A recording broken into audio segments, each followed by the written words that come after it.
हाँ तो भैया लोग नमस्कार। भाई मैडम का कहतारी कि अब तो कमर के नीचे ओट लागता।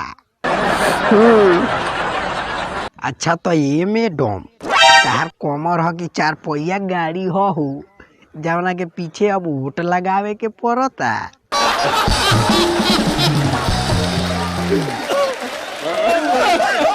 बाकी ई बतावा ये मैडम तारा कमर के ब्रेक फेल नहीं खेलू हो गई जौन आगे पीछे बढ़ते रहता।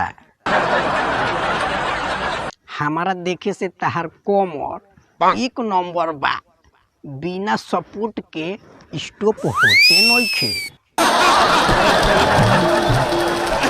तनी बढ़िया कोनो इंजीनियर से देखवा लो, कहीं एके आली में बना दे तो अब तारा कमर के नीचे सपोर्ट लगावे के ना पड़े।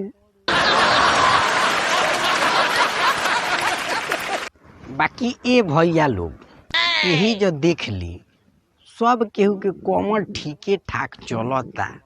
बाकी इनकरा में कौन गड़बड़ी हो गइल बा कि जबले ऊट नइखे लागत सारावा रुकते नइखे। बाकी हमारा लागत नु कि इनकरो ठीके ठाक रहे, बाकी मोटिफाइड करा के अपना कमर के उमर को देले बाड़ी।